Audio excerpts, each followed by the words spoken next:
Dollar, dollar, dollar. Dirt and money, no soul. Had to go and get it, ain't no time to kick it. Got a stack and flip for my foes. Dollar, dollar, dollar, dollar. Please tell me you can hear me. Don't turn your back and don't neglect me. Just let me know if you need me. Dollar, dollar, dollar, dollar. Let me watch out for my partners. Keep my money long, get my team strong. Let me run away from my problems. Yep, let's get original crew, man. We're back. We have Mr. Ballen. We have all-inclusive package from Hades. I'm gonna say that. You know what I'm saying? But this is one I do know the title was changed. And it was tours what I say was? I forgot. Tours enter restricted area, something like that. Snuck into restricted area. Some of that nature. But we haven't reacted to it before. I wanted to check. It's old, but not too old. But you get the gist, man. But hey, man. With that being said, before we get into it, make sure you check out the links in the description box. Down below. You already know where to go, man. You want to first support. All you got to do is check out down below. Also, if you enjoyed today's visuals, like it with a thumbs up. We'll highly appreciate it. You all right? Yeah, my brain's just going. Thank you. You see, you know that candy? Yeah, you are, because I see it hiding in your jaw. No, you don't. Those are my cheeks. That is not your cheek. Those are my cheeks. Why she said? So you see nothing's falling out my mouth. Those are my cheeks, and they hurt. So you saying my face fat? I ain't say your face was fat because you just ate some candy right before. But nothing is in my cheeks. That hurt. I did not say that. Chill out.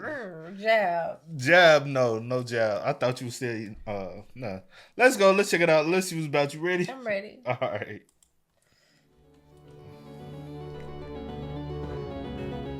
In 2021, a mother and her two sons were on vacation in Cancun, Mexico. One night, while they were staying at their resort... Can I get my pad? If you ain't doing your job. It's over there. Why is it over there? I don't need you this. Put it over here. I did not put that over there. You took it over there. Dang, y'all. She won't even let me get my pad. We came up here. She acting all brand new. In 2021, a mother and her two sons were on vacation in Cancun, Mexico. One night, while they were staying at their resort, all the kids were invited to play in this big game of resort-wide hide-and-seek, where the hotel staff would count and the kids would hide. And so one of this woman's sons decided he wanted to play, and after the staff began counting, he took off running. And after only a few seconds, he finds the perfect hiding spot. It's this little nook tucked away in the darkness right on the edge of the hotel's property. But after he got down in this little space and he tucked down and he's hiding, he realized he was not alone. But before we get into that story, if you're a fan of the strange, dark, and mysterious delivered in story format, then you've come to the right place because that's all we do, and we upload once a week. So, if that's of interest to you, the next time you're serving ice cream at the local county fair and the like button comes up to you and asks for a vanilla cone, give them one, but don't use vanilla ice cream, use vanilla mayonnaise. Also, please subscribe to our channel and turn on all notifications. What the hell? Have you ever heard of vanilla mayonnaise? Now, I was cocoa. I ain't never heard of vanilla mayonnaise. That's weird, though. I was gonna say something. So you don't miss any of our weekly uploads. Okay, let's get into today's story.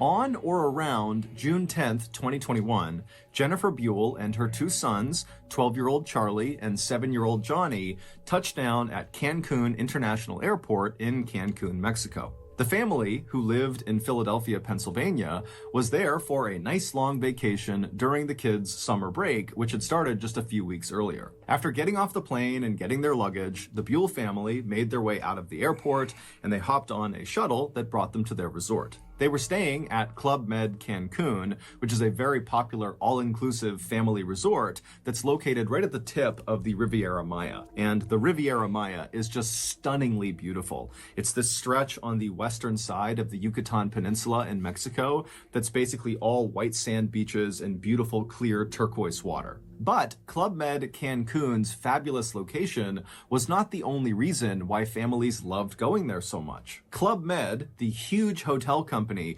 behind this particular resort, is known for their gentils organisateurs. They call them GOs for short, and basically these are staff members employed by Club Med at all of their locations everywhere in the world, whose sole job is to make sure the guests staying at their hotels have a truly unforgettable experience.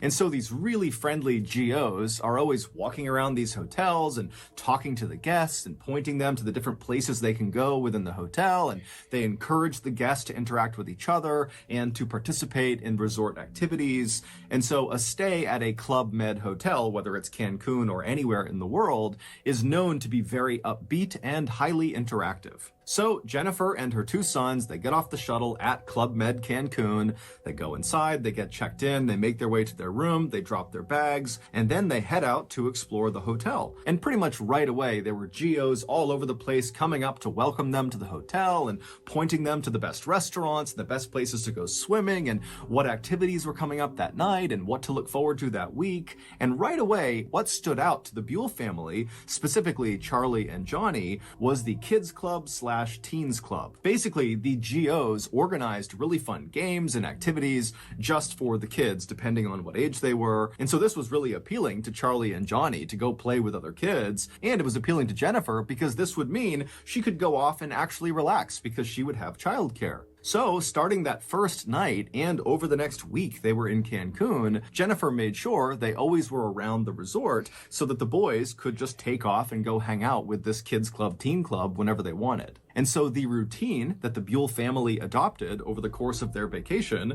was they would get up early, they would go to the white sand beaches right outside of their resort, and then after coming back to the resort, Charlie would almost always cut loose and go hang out for the rest of the day with the kids in the teen club, kids club, and Johnny, he mostly stayed with his mom, but over the course of the day, he would leave and do one-off activities with the club. And then at 9:15 p.m. at night, the trio would always link up on the pool deck and they would make their way in to see one of the shows that the GOs were putting on, ranging from comedy sketches to circus tricks. And so all in all, the Buell family vacation to Cancun, Mexico was really going as well as it could have been, until a simple game of hide and seek changed everything.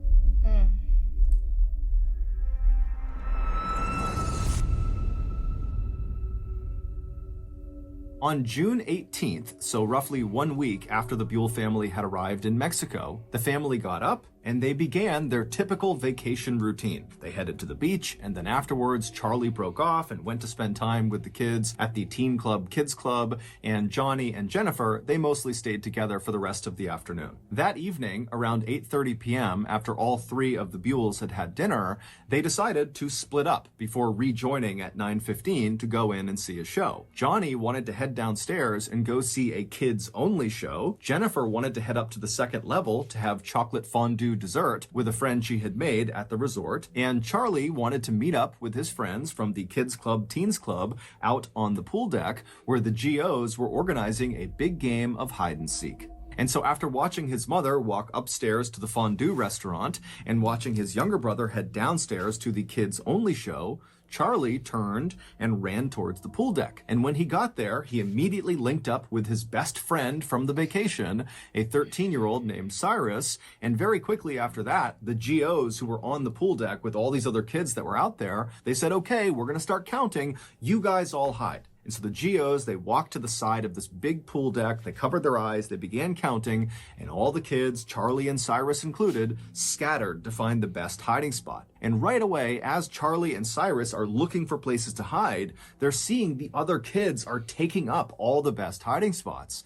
And so for a second, they're panicking. They're not going to have a good spot. Then both of the boys looked over to the side of the pool deck, and they realize there is a perfect hiding spot that nobody's taken. Around the outside of this huge open-air pool deck was a metal fence. It was only a couple of feet tall, and it was made up of metal bars, so you could see right through it. It was basically in place just to denote the edges of the resort property, and on one length of this perimeter fence, the south side of this fence, there was a gate built into this fence. And this gate was almost always closed and locked. The only time it was opened was when a GO or another hotel staff member would open it to lead guests out of the resort property to go off and do some excursion. But for some reason, on the night of June 18th, this fence was wide open. On the other side of this fence was just a small rectangular platform that jutted out about 10 feet from the pool deck, same level as the pool deck. And if you were standing on this platform with your back to the pool deck, on your left side would be a very small flight of stairs, just a couple of steps going down. And so Charlie and Cyrus, they look over and they see this gate is open, and they know there are those stairs kind of tucked down below the platform, and they're thinking, if we crouch down on those steps, no one will see us from the pool deck. We'll be obscured from view. And so Charlie and Cyrus, they run over to the open gate, they go through, they walk down a couple of steps, and they kind of tuck themselves down so they can barely look up and over onto the pool deck to see if anyone's coming, but they can tell there's no way anyone is going to see them unless they literally walk through the gate and are looking down the steps at them. And so Charlie and Cyrus, they're giggling with excitement because they know they have found the perfect hiding spot.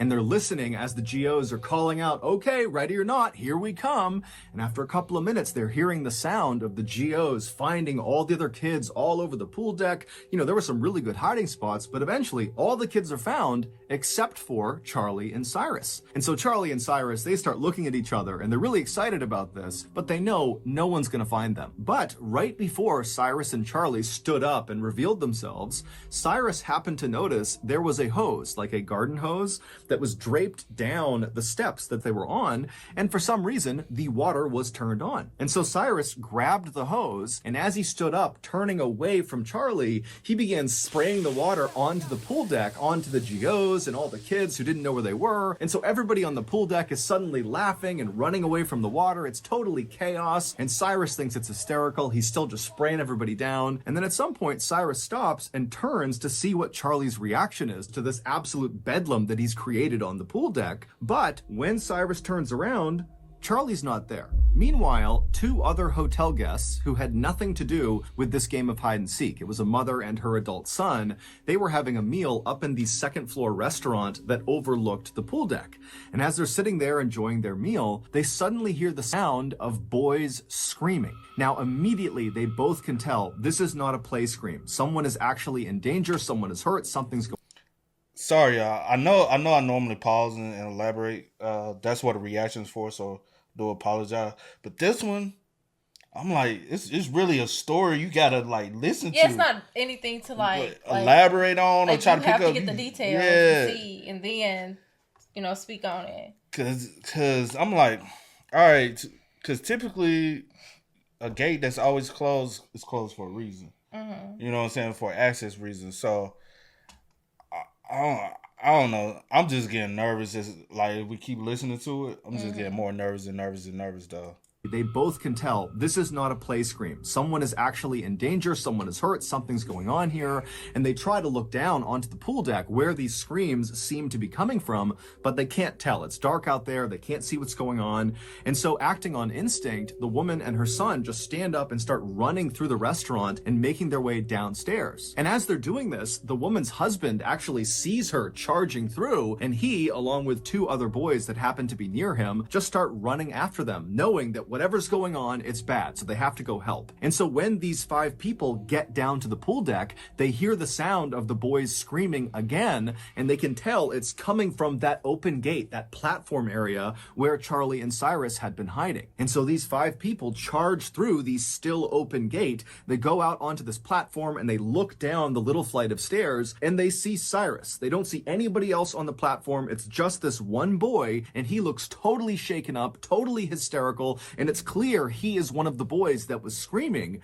And then before they could even ask him what was going on, they hear a sound coming from somewhere below the steps, and they all turn, and literally out of the darkness, Charlie just suddenly emerges, and he looks up at the adults and just says in a very calm voice, "Save me, save me." This normally completely off-limits, fenced-off platform that jutted out past the pool deck where the boys were hiding, that was actually a dock that sat over a swampy lagoon, and underneath that dock was a nest of crocodiles. And when Cyrus and Charlie were on that lower step, the crocodiles had noticed them, and when Cyrus had stood up and begun spraying the water onto the pool deck, one of those crocodiles, a 13-foot monster, had come out of the water, turned around, and literally leapt up onto those steps, bit Charlie by the leg, and pulled him into the water. The scream. Damn. Wow. Wow, wow, wow. Wow. Oh my. I hold my comments. Yo, only thing that's going in my head is his mom. You know what I'm saying? Like, yo, that's tragic, bro.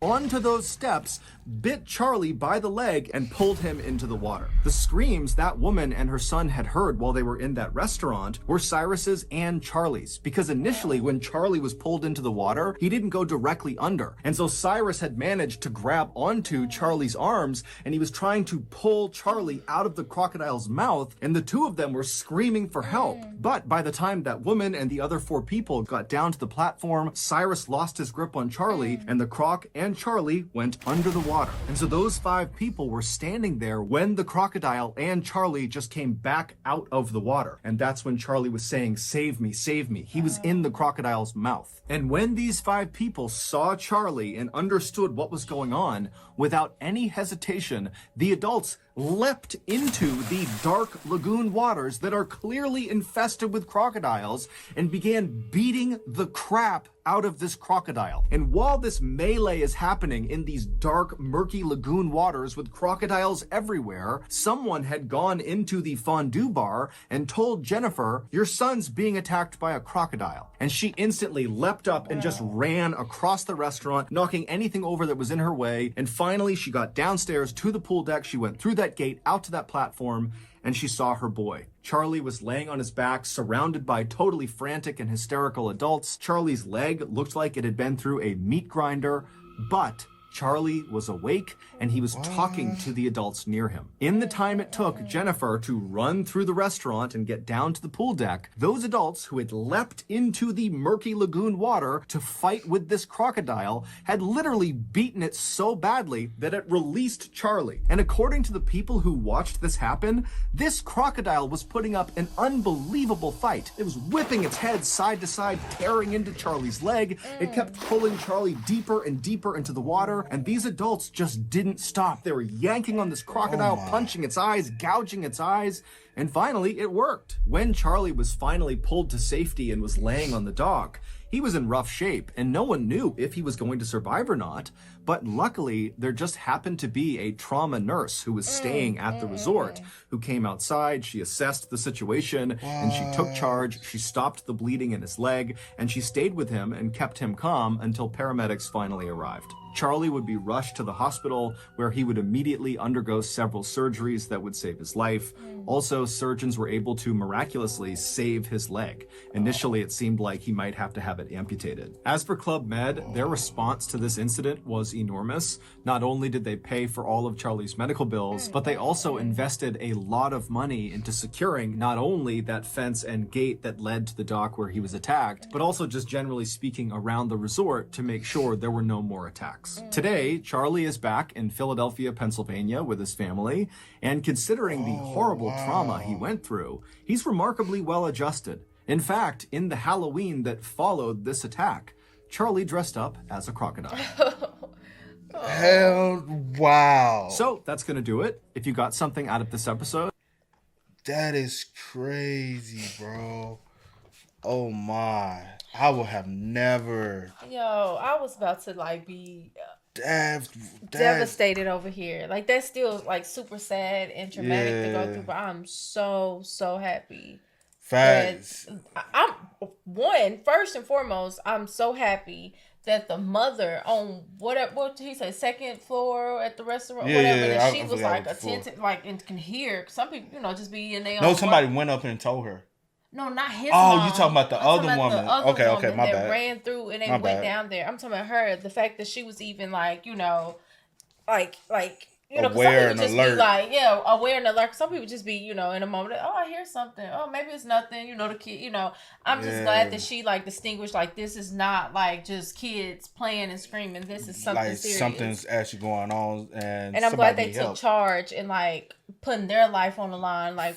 For a child that they don't know like that, like they've probably seen him around the resort and stuff, but they don't like, no personal relationship. Facts, man. That's scary. That is so scary. And just imagine the mom like someone coming and telling you that, baby, my heart would just, I can only imagine. And I'm glad he was able to fully recover, man. Yes. I know I'm low key speechless because I never like. And for him to be able to survive a 13, come on now. Yeah. Come on. That is crazy. Yeah. Like. Most definitely. I'm lost for words because typically in situations like that, you only think about the person not surviving. Yeah. You like, I don't see how one can survive from a situation like that. Because at first when he was telling the story and he had said like with the gate being open and saying what was wrong, I was kind of getting a little mad because I was like, knowing that y'all going to have all these kids around this area playing hide and seek, like y'all should have made sure that everything was like closed and secured. But I am happy that they like took the initiative like after the fact and like did all they like, hey, this is on us. We're gonna pay for it. That was gonna be a bit legal. You know what I'm saying? We're gonna pay for everything. Then we're gonna get this extra. Make sure everything is secure for any future residents that's staying with us. But yeah, because obviously no crocodile attack has happened like that ever before. But they already knew that it was a dangerous area. That's the reason why it was always secured. Secured and stuff. But obviously somebody was out, and I guess the reason why they were planning on coming back, so they kept the gate open. They probably wasn't expecting kids because it was at night. So they probably wasn't expecting kids to be around the pool and patio area at night like that. So they wasn't. You get what I'm saying? Yeah. You know how you are. You like, oh, the kids away. They like, you know what I'm saying? You ain't thinking somebody. Yeah. It was a mistake. It's not something that was like. It was a mistake. Like so, it wasn't. It wasn't something that was done intentionally. Or like just out of. But simple mistakes like they can cause, because they could still crawl up the little steps or dock or whatever and get that into is true. So you still want to make sure, regardless of the fact that I'm coming back maybe 2 minutes, still close it behind you until you come back. I wonder, can crocodile? It was a croc or a gator? It was a crocodile. I wonder, either or. I wonder, can they crawl over fences and stuff like that though? Fences? I don't know. That's not something we typically worry about here, so I don't look into it to like inform myself and gain knowledge. Crawling over the fence in this case, it wouldn't have even been a thing. They would have just crawled up the steps and went right through the gate because it would have been. I'm just saying, even if the gate was closed, could they still gain access? I've never seen one crawl up a fence, but hey, I don't know. I don't know everything. I don't know everything. Yeah, so those crawl up a fence. I don't know, because the gate didn't look that high. It didn't look that high. I don't think we got to Google to see. Well, I like to Google stuff because I just be wondering. But, and then for him to have, be able to dress up for Halloween as a crocodile. I know, right? That is, turning your trauma into, victory, Yeah. And it's I'm not going to allow it to. Oh, well. This bad boy show live. That's what I'm saying. So I'm but thinking it's the type of fence. And that's what I'm saying. I don't know. This one is the ones that we used to jump over as kids. Oh, yeah, one of those. But that one, I'm not sure. I'm not sure, but yeah. But I'm just so happy for the outcome. I was just I was preparing myself, trying to fight back tears, preparing myself for the worst. Yeah. But yeah. and for him to still be like being able to be in community, because some people even just go into shock, immediate shock, ain't talking. And thanks for the trauma nurse being on the scene, like being there, just so happy. Not even that. Thank you for all 5 people who risked their lives. I already thanked them. I didn't. I already thanked all of them. I'm just saying, like, thankful for the nurse as well. That everybody was. It's just like everybody was in the right place at the right time. And brave enough to put your own life on the line for his. Yeah. Because I know a lot of people would not have jumped in that water. Yeah. A lot of people like me. I wouldn't get in the water anyway because I can't swim. Yeah. So I would have. Honestly, me going fighting, I would have. You know what I'm saying? Been DOA. Yeah. Like it would have been OV for me. I would be like, hey, I can do something from land if I can. Yeah. Bing, bing, bing, bing, bing. Yeah, I mean, do something. But I can't get in that water and do nothing because anything else. I can't swim. Then this be a whole nother situation. Yeah. But shout out to them for even risking their lives to jump in that water and go toe. That's even more of a story. Say I went toe to toe with a crocodile. And then him, like, he can tell his story on down the line. Yeah. Child. Man, that's crazy. Yeah. Man. And the aftermath, the wound didn't look that bad. They did a good job. They did a great job, man. Shout out to them. Shout out to the doctors, the nurses, everyone that was involved, man, that came to this young boy rescue and saved his life. Really. Shout out to the resort for covering everything. I mean, that's shout out to Cyrus for even also staying there with him and helping, especially as a child, because most, you'll like freak out and you'll be in shock. You know what I'm saying? Yeah. I'm thankful for everyone. I'm thankful for him surviving, because I was like, having the will to fight his own self. Right. Yeah, because a lot of people would have just gave up straight up. But hey, man, y'all spam us up in the comments, man. Let us know y'all thoughts about it down below. I know it's a short one, but hey, we didn't expect it to be that short, but things happen. Y'all spam us up. Let us know y'all thoughts about it in the comment section down below. But as always, y'all know how it go, man. I do go by the name DJ New Kid. This is Sierra Nicole. We are. We are. Go and get it, ain't no time to kick it. Got a stack of flip for my foes. Dollar, dollar, dollar, dollar. Please tell me you can hear me. Don't turn your back and don't neglect me. Just let me know if you need me. Dollar, dollar, dollar, dollar. Let me watch out for my partner.